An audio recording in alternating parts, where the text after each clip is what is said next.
Nobody would have thought that I would be the one. Rhyner, sports talk. Baseball, baseball, baseball, baseball. Oh, with the big mic. Oh, okay. All right, yeah. Okay, now I get it. We got a lightning strike, boys. What happened over there, Grego?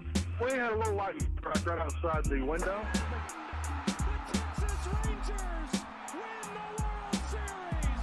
All right. Here's a tip for all these Americano League teams. Wait, you said tip? Yeah, tip. Okay. With a P. Keep jamming. The ticket colon, nothing but a big Gen X jerk-off session. This is a cool night or what? Although somebody would hear that and go, bullshit. I'm back, bitches.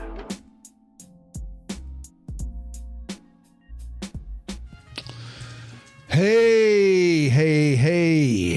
Hi, everybody. This is What's on Mike's Mind today here at Your Dark Companion. We are glad to have you with us. It is the 16th of April today. This is a Wednesday, I believe. It is. Okay, that's good. That's good. I'm doing really well so far. Kicking ass. I am kicking ass. And we got just a couple things on the agenda today to discuss amongst ourselves and with you. Yesterday, the little Mavericks had one of the more bizarre news conferences, news scenes that I think I've heard of in a long time. Now, I've been around a long time. I've been to many news conferences. I've been to news conferences where they call to introduce a new manager or a new coach or something like that. I've been to news conferences where they call because something happened and they're trying to get out in front of it and address it with the media and let the media disperse it and do whatever they want with it. Usually that's the way these things go. What I've never seen, though, is a news conference, a press conference, if you will, where only those who are invited can come. And you were told not to record it. Do not video. Do not record. You were told that ahead of time. Well, that's the kind of news conference the Mavericks had yesterday. And at the epicenter of all of this was none other than Nico Harrison of Fire Nico fame. And as I'm told, and I haven't seen a roster yet of exactly who got to go to this. So by my count, there was a transcript that WFAA put out. I counted about 13 people. I can name them if you'd like. Do. Tim McMahon, Christian Clark of The Athletic, Julie Fine of Bloomberg, Skylar Dixon of the AP, Newey Scruggs, Mike Curtis of the Dallas Morning News, Holden Willen of Dallas Business Journal, Michelle Montaigne of WFAA, Tim Cato of DLLS, Ben Swinger of D Magazine, Sam Gannon, Fox 4, Adam Rosso of Spectrum News, and Johnny Resendez of CBS Sports Texas. So okay. There might be a couple other stragglers in there, but I would guess probably about a maximum of about 15 media members asked to be involved in this. And as you said, they were not allowed to record video. They were not allowed to live stream. I believe they did finally get to record audio just for transcriptions purposes, but... Yeah, they backed off the audio thing. Yeah, the media pushed back on that at least. Yeah. And I think I could wager a guess as to who might have been at the forefront of that. Tim. I think we're about to discuss him here. But one of those mentioned was Tim McMahon, who was here on Your Dark Companion just a couple of weeks ago. Mm-hmm. Now, Tim McMahon covers the Mavericks and probably a good chunk of the NBA for ESPN. And he has been on that scene for a long time. He knows the ins and outs. And even as weird as it has gotten over these last few years, he has been on it all the time, and he, more than anybody else that I've seen, is able to make pretty good sense out of it all.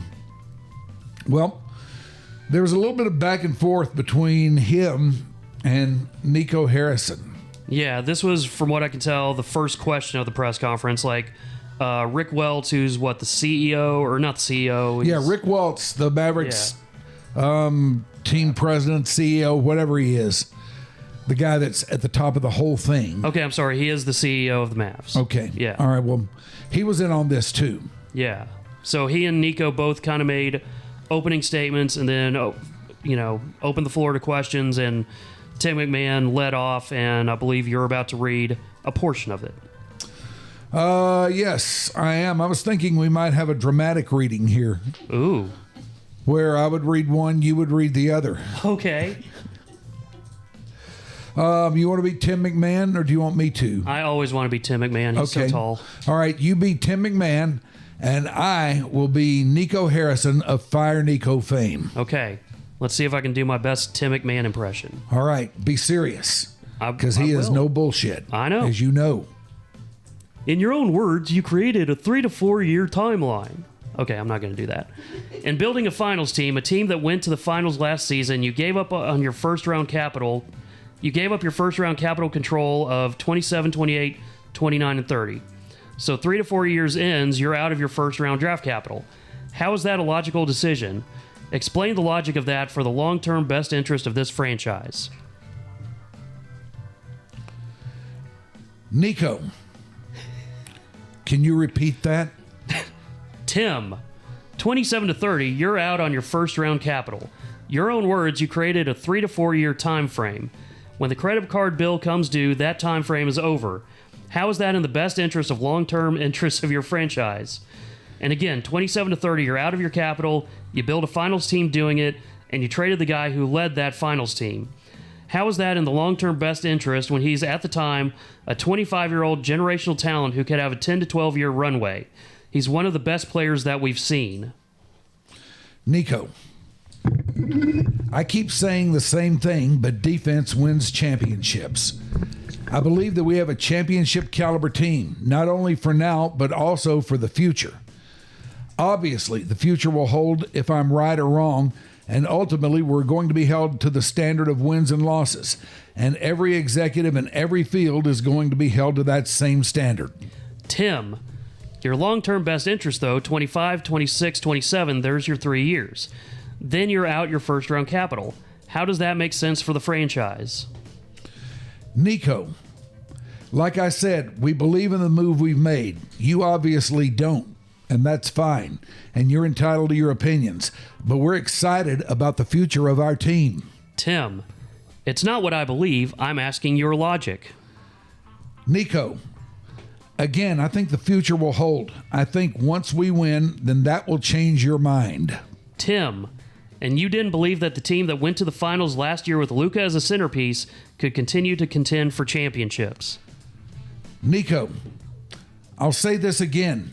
Defense wins championships. And that's a dramatic reading. Yay. It's just exhausting. So I believe Becca told us that one of the reporters, I think it was Michelle Montaigne, counted how many times Nico said defense wins championships as part of his answer, ironically defending himself. And the count was at least 10 in a 1 hour press conference. That's once every 6 minutes by my math. Well, you got to fall back on something, man. Yeah. You got to fall back on something. It's just exhausting. But yeah, and it's just, I don't get it. No, Why? It defies logic. And doing it the day before potentially a really big game, hopefully. But it's to the point where it's turned into a big ball of yarn that you can't untangle, you know? And it's just really, really difficult to understand. And as I've said many times here on the podcast, it's really difficult to see where this thing goes and how this thing pulls itself back together again. Yeah, sounds like potential trade for Kevin Durant in the summer, because we have all sorts of capital to give up for him, and he's shown to be No. But he's shown to be a very loyal player, too. And Oh, yeah. definitely not a coach killer or anything like that. As much as I love KD's game, and I know that he loves basketball, but I think he's had like 6 consecutive seasons or something like that with a different coach or something crazy like that. He's bounced. He's bounced through a lot of coaches. He's bounced through a lot of teams. And great player. There's no doubt about that. And he seems to be a pretty nice fit with the Warriors, where you can't run the coach there off. Right. But I don't know. I just can't imagine where this leaves this thing. And it seems like every time somebody over there does anything, regardless of whether it's Nico or the owner or whoever that might be, whoever this owner might be, whenever any of them do anything, it just makes a bigger mess of things. And I don't know how they're going to get this turned around. I don't know how or when they're going to get this turned around. Yeah, because as Tim said, in 3 years, we got no draft capital for 4 years. That's going to be fun. Yeah, but I think Nico's basically just like, look, the next 3 years at max are probably my problem. He said he plans on running out his contract, but didn't say anything about wanting to continue any further than that or anything. And so I think he knows he's a short timer in some way, and maybe never really wanted to be a GM, but wanted to put it on his resume. And I don't know. Like, I kind of believe a little bit the theory of he just wanted to get Luka to the Lakers for Nike's sake or something. Like, I don't know if I totally believe it, but I can't say it's unfathomable. At this point, we don't know what to believe, you know? There are very few people who know what really happened and know why it happened and know what kind of chain of command the thing was run up or anything like that. I wonder if Rick Welts knew about the trade ahead of time. If he did, it sounds like it was not very far ahead. Like, I think the deal all came together about an hour before it was announced. Like, you know, really quick timeline. Like, Nico and Rob Pelinka had been talking, obviously, for a few weeks, and sounds like Dumont and the Adelsons might have been clued in a little bit before, but it was a tight seal. Well, if I'm Rick Welts, I'm a little bit pissed that I was not brought into that conversation, if indeed that's the way it happened. Anyway, it's just more craziness from a situation that is already crazy enough and really shows no signs of getting straightened out or starting to make any kind of sense anytime soon. I was going to say another note on the press conference from yesterday from Tim McMahon. He says Patrick Dumont made him. He was supposed to do it 2 weeks ago, and for some reason, he was able to push it back. He was supposed to do it before Luka came back to town. And instead, he's doing it the day before the play-in game. He gave, like, 14 hours notice, because I think the media members that did get invited got the invite around, like, 6 p.m., and were told to show up at 10:30 a.m. the next day. Yeah, which is weird. No notice, yeah. And then, yeah, told that, you know, at the time, no recording of any sort, and, you know, it's not totally unusual, as I think it was Brad Townsend or Kevin Sherrington in the Morning News said, it's not totally unusual for, you know, there to be off-the-record conversations with the coach, say, after a press conference or something like that, and I'm sure Jerry sometimes has a, you know, off-the-record stuff, but this is just such a different thing, you know, barely 12 hours notice, you know. Yeah, that's called the walk-off. Right. Where whoever's having the press conference walks off, and a few members of the media will run up and walk beside them. And in theory, the rules of the road state that whatever is said there is off the record. Mm-hmm. You know, that's where those guys can ask questions that might flesh out what the angle they're trying to take just a little bit, or use it however they plan to use it. But the point is, that stuff stays off the record. Yeah, not something that eventually, you know, was going to come out. It doesn't sound like they said, hey, you can't say anything about this after the fact, but you just can't record it. And thankfully, the media pushed back enough to be able to get audio recording so they could get, you know, clearer transcription. But it's still just none of that makes them look good. And we're going to have another note from Tim McMahon where He says he's got a story coming out after the Mavs are eliminated, probably, coming out tomorrow morning, coming out about why Dirk and Mark Cuban are no longer involved with the franchise. Tim McMahon says Dirk is turned off by the state of the Mavs and that Nico wanted Cuban out of basketball operations after the sale. God, I love that guy. Yeah. He does not back down from anybody or anything. No, and, he's a reporter. Like, I think that's where some people, think that he's on, one side or the other. And, I don't think he really gives a whole lot of opinion. He's kind of just saying what he's been told and goes with it. And that's where he's able to get, a lot of ammo that went against Luka. But he also has no problem putting Nico's feet to the fire. He's one of those guys that I wish would be a little bit more opinionated, because his opinions are smart. Mm-hmm. They always make sense, and I love it when he does that. You have to appreciate his journalistic integrity, though. The fact that he's literally just giving us the facts at all times has been awesome. He is. That's what he does. He doesn't try to dress stuff up. He doesn't try to be funny or anything like that. He's not a columnist. He is not here to entertain us. He is here to inform us. And he's really, really good at that. So we are currently live on YouTube, and I just want to say some of the things that people are saying to y'all. First off, everybody's saying hello, and they're really happy y'all are live on YouTube. Nice. But we've got and F Nico. We got another one that said Dumont is a Nepo baby, married into the family, and was handed the keys to the franchise. He's the Toonces, the driving cat of the NBA. Do you know that reference? No, what does that mean? Oh, you're so young. That was a Saturday Night Live bit from some years back. I don't. As soon as I saw that, I was like, wait, am I even pronouncing that correctly? Yeah, yeah, you are Toonces. And then he said going right off the cliff. And then another one said, hi, Rhynes. Oh, well, hello to you too, sir, or madam, perhaps. Chin says hi, Rhynes. What? He's. I don't know what he is either. I can't tell from his YouTube thing. Hi out there in YouTube land. Yeah. But it is kind of impressive how the son-in-law becomes like the focal point or the owner in all this. Or the governor, the one running things. The Israeli basketball team they own, though. Whoa. Let's find out. That was one of the very first things about him that came out. And I don't recall seeing that. Everybody says he knows nothing. I don't recall seeing that, but it's not out of the question. I feel like they just needed something for him to do. Like, they were tired of him. Oh, hey, just take this and get out of our hair. Yeah, they gave him a desk and then they regretted it.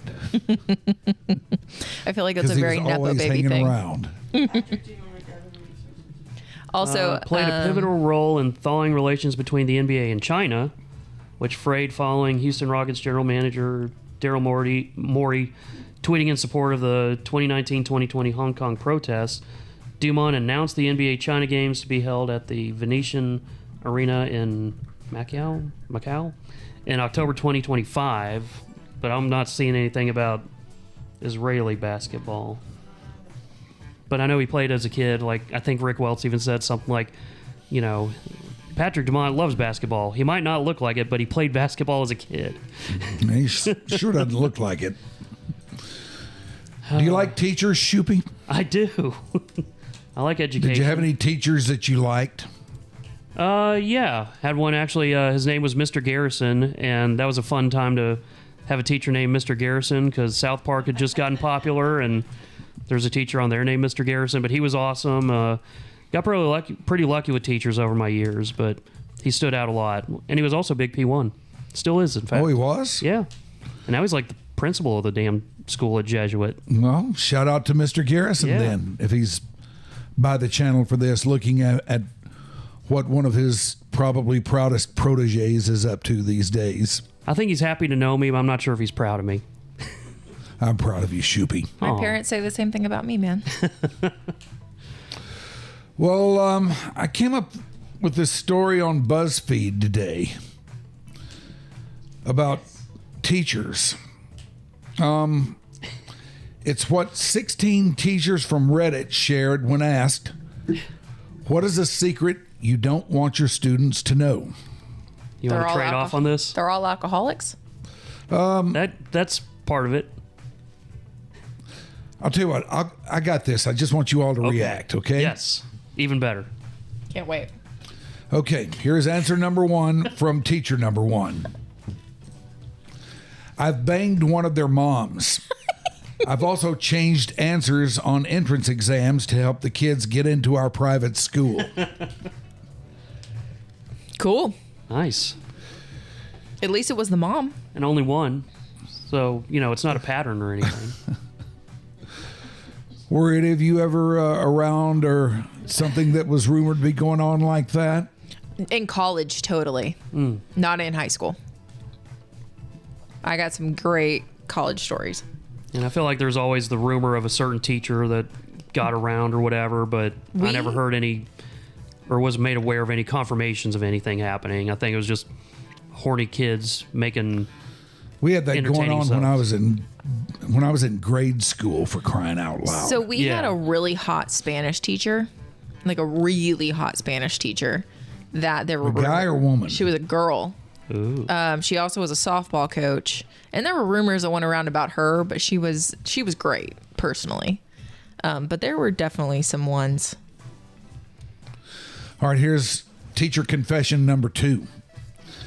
At the beginning of each course, I have to memorize a lot of names in a very short period of time. Usually, I do this by making notes next to each name on my attendance list. Some could probably get me fired if anyone found out. Recent examples include Pit Stains and Skinny Drew Carey. What do you think your nickname would have been with a teacher if they couldn't memorize your name? Yeah. Nerd Ahoy. Aw. Or One-Way Ticket to Dorkdom. What would yours be? I don't know, the short one. Cool. That thinks he's funny, but isn't. All right, here's number 3. I teach stoned. It helps me think of ways to engage with my students as they find math boring. Also, I just enjoy being high. I've always wondered how teachers aren't always drunk and always stoned, having to deal with the youth of today. Mm-hmm. Yeah, I was going to say, we keep going. I think you'll see that you might be onto something, Ashley. Yeah. Which brings us around to number 4. Mm-hmm.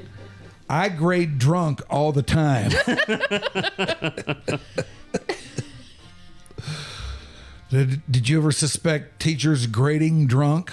Grading drunk, probably, but thankfully teaching, I never really had anyone that I thought did, but grading I could believe for a few teachers. I'm not going to say any names. You're like, yeah, like that writing's like a little more scribbly than probably should be for a teacher. I never thought that, but looking back on it now, I can easily see that, some of the shit that I turned in got a lot higher grade than I thought it was going to get. I love that for you, Mike. Yeah, I was going to say there's a comedian, John Mulaney. I'm not sure if you would know him, Shoopy, but he would tell a story about how he was out at a bar with a teacher and they were just blasted, the day, and they had school the next day. John says, "Don't you have class in the morning?" They're like, I'll just put on a video. And that's when you know that the teacher's probably drunk or at least hungover, is if they play a video when it's not planned as part of the lesson plan or they're not a substitute teacher. I think we're going to get to that here in just a bit. Oh. So TCU is kind of known for their early education program, and a lot of girls that I played soccer with in college are now teachers. And there are times where I'm like, you're the one teaching my child? Just knowing their drinking habits and their daily life habits and just their just what they do know and they don't know, it's very concerning sometimes. All right, here's number 5. I've copulated with the good-looking science teacher right on the table where you sharpen your pencil. That's a fun thought.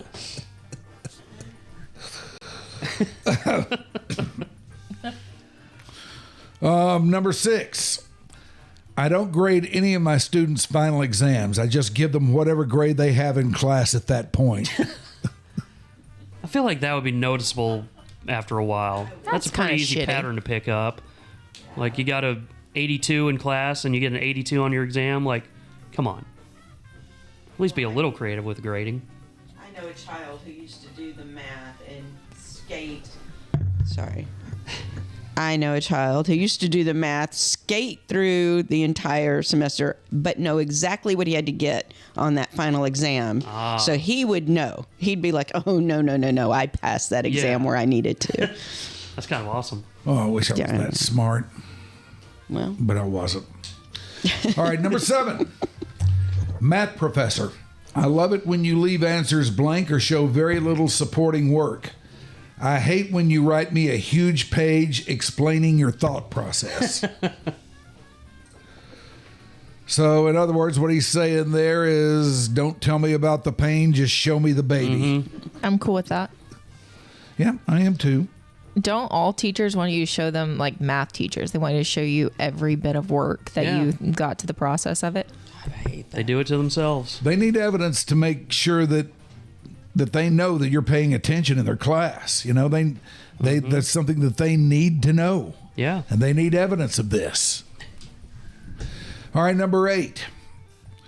For helper tasks, taking lunch, count, attendance to office, etc., we choose badly behaved kids, not well-behaved ones. It gives us a break from them and gives them less time destroying things in the classroom. It's pretty smart. Yeah, that is pretty smart.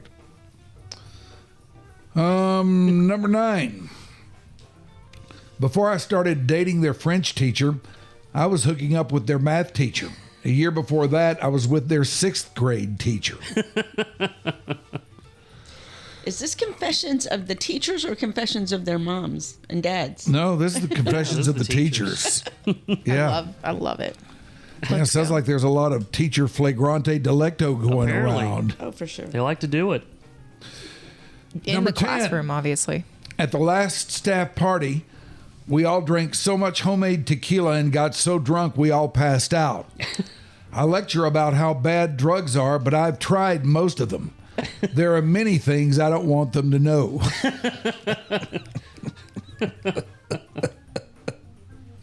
And number 11, we fart and blame it on you. Grubes. Yeah, comment below. It says, crop dusting the class, or library in my case, is one of life's simple joys. Oh, actually, there are a couple more. There are a few more here. You want me to keep going? 16? Keep going, Shoopy. Okay, number 12. On most homework assignments, we spend maybe 30 seconds grading each one. We have trained ourselves to look for certain keywords in each assignment. Frankly, it is mind-numbing. Yeah, mind-numbing. Is that right? Yeah. Okay. You're doing great. Thank you. And repetitive work. Very boring, and most people aren't that different. And that's why they do it drunk. Number 13. Movie days equal hangover days. So it is true. Number 14. We have nicknames for many of our students, and we use them exclusively when talking about them in the teacher's lounge. Example, turd burglar.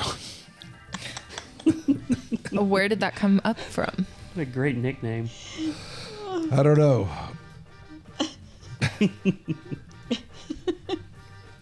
And lastly, number 15 here. I tell my 2nd graders I can tell if they lie by reading their tongues. I can catch a couple of kids in flat out lies at the beginning of the year, and then they buy into it for the rest of the year. That's pretty genius. Yeah. If you can pull it off. Yeah. Do they start sticking out their tongues? Maybe. I like it. Is that all of them? That's all of them. That's all of our teacher fun for today. Ooh, I got one more for y'all real quick then. Did y'all see on the Atlanta Braves podcast or broadcast the reporter who got the girls' numbers? Yeah. Did you see it? Like No. in the middle of the show, got these two chicks' numbers. No. Oh my god. Yeah. But he was interviewing him. So he was the reporter, and like took his shot. This is a total thing that I could see you and Grubes laughing about. Hold on, let me see if I can find it and pull it up real quick. In the meantime, how about a nice mid-show roll read here, whatever it is. Thank you. This Thursday, a Thirsty Thursday, Little Your Dark Companion is going to be at the Frisco Rough Riders Thirsty Thursday game against Amarillo, the Amarillo Sod Poodles. Join us and our guest co-host Kevin Minch. We're going to be live on Patreon from the Bull Moose Saloon in left field from 6 to 6:30. First pitch is at 6:35. You can then spot us in the Lazy River, in the stands, maybe in the crowd. Who knows where we'll be, but we'll be out there Thursday, April 17th, 6 o'clock. Get your tickets. Meet us for a drink in the saloon. Quench your thirst this Thirsty Thursday with YDC and the great Kevin Minch. Kevin. Kevin. There's one more for you, Mike. Ooh. Yes. Now it's time for me to tell you about Your Dark Companion's first music roundtable. It's presented by CBD House of Healing, and it's coming your way on the 21st of April at high noon. It's going down at the Kessler Theater. It will include on the panel the Kessler's own Jeff Lyles, Dallas DJ Jeff K, WFA weatherman Jesse Hawila, and the guitarist for the Dirty Knobs and the Eagles, the great Chris Holt, will be in on this as well. Seating is limited, so tell your boss you're skipping out for lunch. It's going to be a little long. Monday, April 21st. Get there early, get a seat. Show rolls out at noon at the Kessler Theater in the Bishop Arts neighborhood of Oak Cliff. UG Sound says he really wants to see y'all at the Kessler. Tell him he can. He needs to come. Well, yeah, Tell Eugene, come he on. certainly can. Just walk In on fact, up. I'd be honored if he were to come out. That's the great sax player for the Captain and Camille, and many others as well. Any others? He's a sax player. He is a sax blowing son of a gun, and a good dude too. And I'd love to see him out there. So don't think about it. Just do it, man. That's what we want you to do. Okay, Grubes has the sound for us. Yeah, this is like 10 minutes though. Oh, you don't need to do 10 minutes. Hold on. Just the start of it. Yeah, just the start of it. It should have you don't the report. Minutes. Hold on. Oh, just the start of it. Going by. Yeah, Hold just on. the start of it. Sports It should reporter. have. Oh, That's what I get for having two is with the YouTubes Atlanta up. Braves broadcast. They're in Toronto, and he is going to interview two women who are in some sort of rooftop lounge. Okay, and this Starts at reporter's name 35. is Wiley Ballard. He My name's Lauren. Lawrence, all right. And I'm Kayla. Kayla, and you guys hang out at the rooftop lounge often? Once a year I come out to visit. Okay, well, we timed it pretty well. All right, good. How are you guys feeling about rooting for the Braves today? Oof, I don't know. I'm hoping for the best. What about you? Are you a Braves fan now? Not quite. Not quite. All right, I'm gonna go to work up here, guys. Good luck the rest of the way. Okay, Wiley. You got 4 innings to get the numbers. I'm on it. I'm on it. Get us some more Braves fans. All right, so they want me to get your number. They want you to get my I'm dead serious. They're saying in my ear right now. She doesn't believe me because she thinks you guys are not. I'm making this up. Even if you guys weren't, I might use that in the future. That's actually a pretty good move. This is unbelievable. So the best part of this right now is that Wiley could totally be faking it. This might be the new move. Just walk around with a FanDuel microphone and an earpiece in and convince fans that they're actually on TV. I should have thought of this years ago. I am speechless. I got the number. We're good. so Okay, so this has gone viral all over Twitter and everything else because the women in sports, which whatever, I don't know how I feel about it, but the women in sports are pissed. Talking about how unprofessional this is. But what do you think about it, Mike? I think it's a great bit for you guys. Yeah, it's a bit that we might have engaged in once upon a time. I don't remember anything so blatant as actually asking to get a woman's number. Yeah, we would generally, like, if we were doing wireless stuff on the hard line, send Corby out and try to get him to hit on girls and stuff like that. Or measure their breasts. Or that, you know. Yeah, I wasn't there for there part was of that. There was that. I didn't approve. No, I didn't approve too either. young. I tried to talk him out of that, but What crap? I don't believe but he would that have one none bit. of it. What? You don't believe what? That you tried to talk him out of measuring breastises. Oh, I did. Oh, I did. Didn't y'all get kicked out of the Byron for that? Yep. We're rumored to have. I don't know if that actually happened or not. It's kind of there's some difference in the view of what actually went down that day. Many conflicting reports. Conflicting reports, yeah. And really, in the end game, it all depends on whose side you wind up on. Which, if you're smart, will be mine. So before we end this, do we want to do a quick what people are talking about on the sides? Sure. Okay. Somebody said I can see your sack, and I'd promised that I would say that. So sorry, Mike. He can't though. No, he can't. I'm wearing pants today. Let's see. Somebody asked if you ever seen South Park. Have I ever seen South Park? Yeah. No, I haven't. Groups. I've seen it a lot. Did my lack of seeing South Park just reveal itself? I have no idea. In some way? We talked about how I had a teacher that had the same name as a character on South Park. Oh, okay. Who was also a teacher. For the record, no. I haven't seen South Park, and I fully expect to be able to abandon this mortal coil someday without ever having seen it. Okay, and then somebody asked if you are a fan of Jerry Rafferty, City to City. Yeah, that was a decent record. It had a few really nice songs on it and several big hits. Baker Street. Let's see what else I got that was here. one. Was it right down the line on that too? Yeah. Yeah, that's a jam that I always love. Somebody said, "What about eggs, Mike?" Do I really have to answer that? What about ham? No, not if you don't want to. Yeah, I'll just throw that back at him. And I see someone asking, Mike, do you still think machetes are good? Yes, I do. I think machetes are good. Somebody said, "Grubes, can you play Under the Bridge?" Nope. Sorry. Only when I get paid. I'm a professional musician now. That's right. You have union requirements. Right. So we got anything else there? No, I think that's No, everything. screw it. If anybody else, you've got like 1 minute, all people who are on the chat, if you want to ask a question, I'm giving you 60 seconds. Yes, you've got 1 minute, so get them in here and get them out there. 2 second drill. Is that what? Nice, yeah. It's a 2 second Carrie Matthews says, "Hi, hey Mike, did you know that?" I don't know what that means. Did I know what? Any idea what he's referencing? Let's see. No. Where did that go?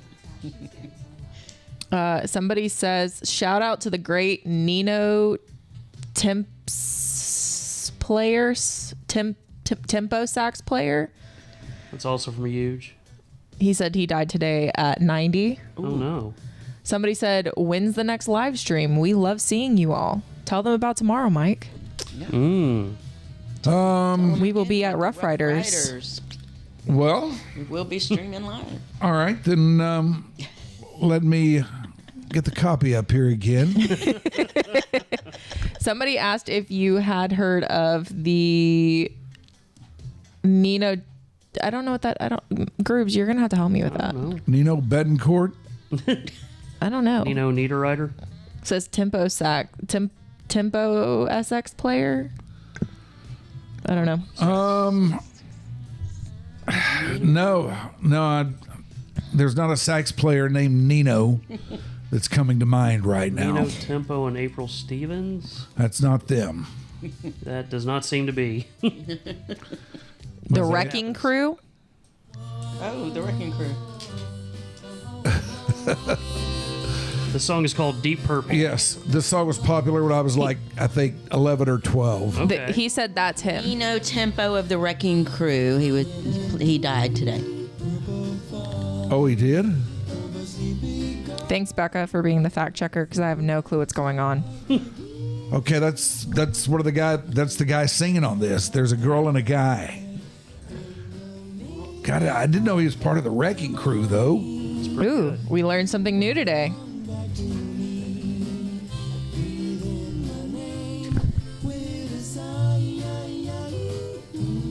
Oh, and Wing Martindale is also dead. Still dead, according to Damien. Yes. That's a ticket thing. Oh, I was like, wait, what? Yeah. See, I don't know much, Grubes. No, it's not. It's not working right, but yes, it is him. Okay, we'll leave you with a little Deep Purple by Nino Tempo and April Stevens, which came out in 1961 or 62 and was a big hit and has a lot of extemporaneous harmonica. And listen to this talking bridge.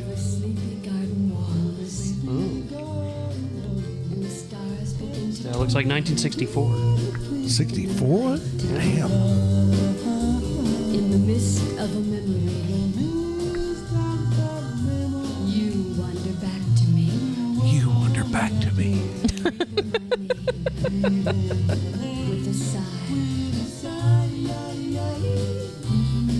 Oh, someone else has a spoken word thing. If you ever break down on the freeway in your car or have a wreck, please, if you have to get out of your car, and sometimes it's pretty important you do. This doesn't fit the song at all. Over the guardrail, stand over the concrete wall, get out of the way of any traffic because they will run over you. Actually, we're finding out that this is All right, that's enough. that this is his singer, his sister. Oh. That he's doing a duet with here. Okay. And he was a member of the infamous Wrecking Crew, a group of highly sought-after session musicians who played on hundreds of top 100 hits in the 60s and 70s. So there you go. By the Stay way, hard. Carrie said he forgot his question because he almost dropped his phone in the lake. I love Freak Jesus so much. Yes, and thank That you to dude. him for coming out and fixing the sprinkler last week. Oh. Ooh. Yeah. Y'all have sprinklers. They're big Oh, time. Fancy. And he knows how to fix them. I know. So if you have sprinklers, remember him. All right. Thank you, Shoopy. Thank you, Ashley. Thank you, Mickey. Thank you, Becca. This is your Dark Companion. What's on Mike's mind? We are out.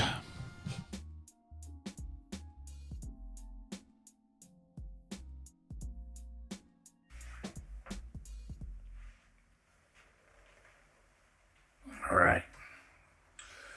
I'm gonna go take my pants off.